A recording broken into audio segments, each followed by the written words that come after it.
Some people say that you can tell a lot about a person from their hands. You can tell something of the work they do. Are they the rough, calloused hands of a manual labourer? Or the soft, smooth hands of someone who works in an office?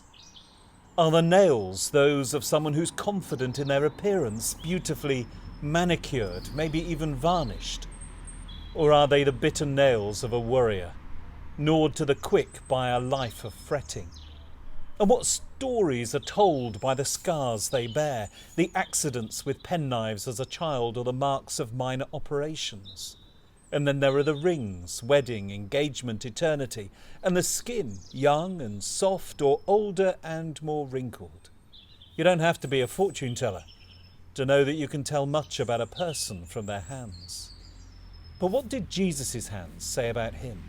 They were, after all, the hands of God, so what can we learn about God from those hands? The reason I ask this is that I was struck by a thought as I read through today's Gospel reading.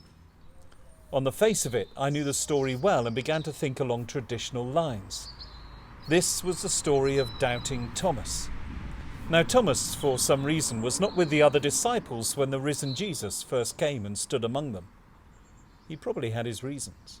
After all, the disciples had narrowly escaped being arrested with Jesus in Gethsemane.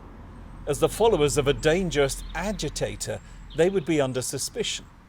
They were meeting behind locked doors, possibly to discuss how they could escape from the city without attracting the attention of the temple police or the Roman authorities. Perhaps Thomas was too scared even to join them. But we know that Thomas was a loyal disciple. He was once ready to die with his Lord. No fear alone would not have kept him away. Perhaps he wondered what was the point. After all, he thought they were beaten, their leader was dead, they were all washed up. Why even meet together with the others? Maybe Thomas was not with the other disciples because he didn't see the point of meeting. Jesus had died and they were finished, and that was it. But something brought him back. We don't know what, but he was able to hear the claims that the others had seen the risen Lord. Thomas, however, could not believe them. He doubted. And ever since, he's been known as Doubting Thomas, the disciple who needed evidence before being able to muster the courage of his convictions and claim Jesus as his Lord.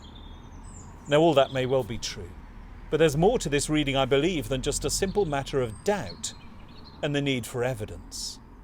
The reading begins with Jesus' first appearance to the disciples. He came and stood among them and then said, "Peace be with you." After he said this, he showed them his hands and side.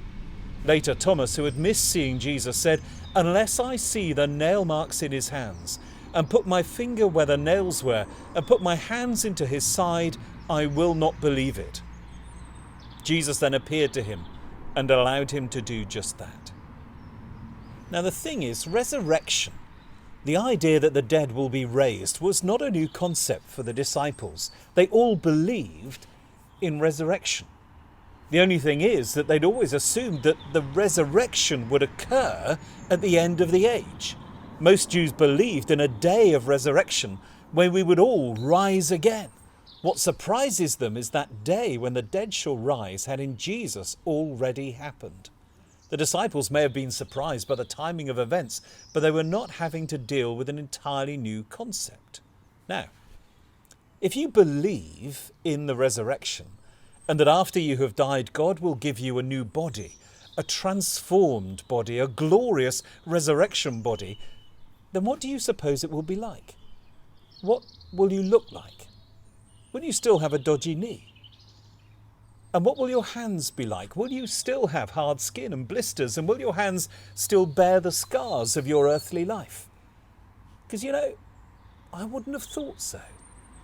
And yet when Jesus appears to his disciples, he shows them the marks in his hands and the wound in his side. And it's those marks that Thomas demands to see in order to believe.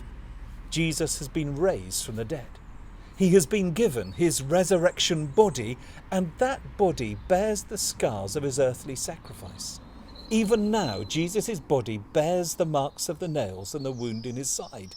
Even in glory, we still see the scars. Thomas says he wants to see those wounds and then he'll believe. He's quite specific. He doesn't say, unless I see Jesus for myself or talk with him. It's the marks on his hands and the wound in his side that Thomas wants to see. I think Thomas may have been onto something. And I wonder if his doubts were more about the nature of Jesus than they were about the resurrection. Let me explain. For 3 years, Thomas had followed Jesus. Once when they were together, Jesus told them about his death and told them not to be afraid. He said, "You know the way to the place where I am going." But Thomas said to him, "Lord, we don't know where you are going, so how can we know the way?" One writer says Thomas was utterly honest, pessimistic and uninhibited. He did not suppress his feelings, but voiced his despair. Thomas despaired of ever learning the way and was not ready to accept a state of permanent bewilderment. His question revealed a man who was confused by life and felt that its riddles were insolvable. A man confused by life, headstrong but loyal. He needed Jesus. He could not cope with the roller coaster of life, one day up and the next down. He needed Jesus to help him to make sense of it all. And do you know what? I think at last he did know the way that Jesus was going. For the way Jesus was going was the way of love. It was the way of suffering. And yet it was the only way in which God, the maker of everything, could get in touch with the bruised and battered humanity that he loved so much. Thomas may have been the first to fully understand this truth. Shortly after the First World War, when the suffering of many people was still fresh in our minds, Edward Shillito published a collection of poems in a volume called Jesus of the Scars.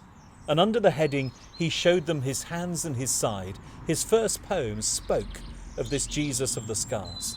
The verse says, "The other gods were strong, but thou wast weak. They rode, but thou didst stumble to a throne. But to our wounds only God's wounds can speak. And not a god has wounds but thou alone." I think Thomas understood this. He knew that the scars Jesus bore in his body were more than just proof of his identity. They also spoke of the quality of his love, a love that embraced the suffering and the pain of the world.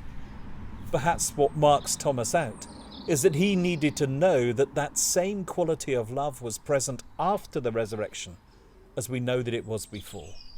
It is that love, not just his identity, but his very love that Jesus revealed when he showed the disciples his hands and his side. And that is the kind of love that this world needs at this present time.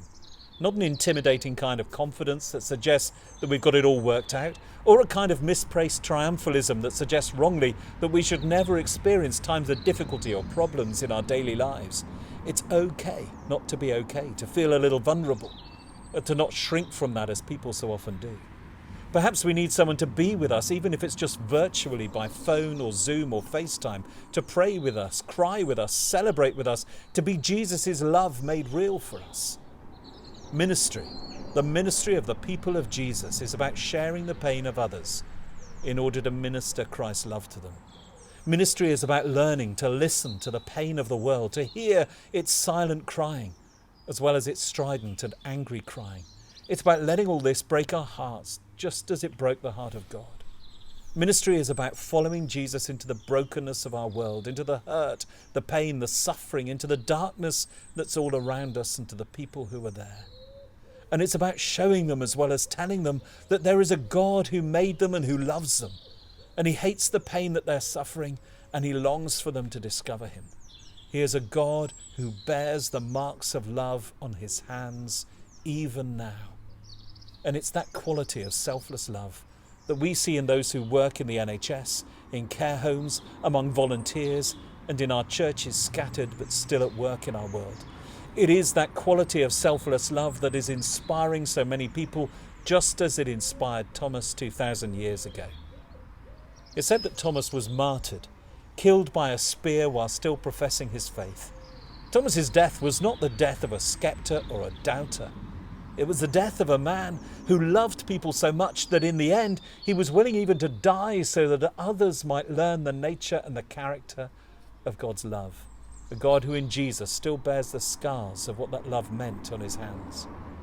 You can tell a lot about a person from their hands. And I think Thomas knew that.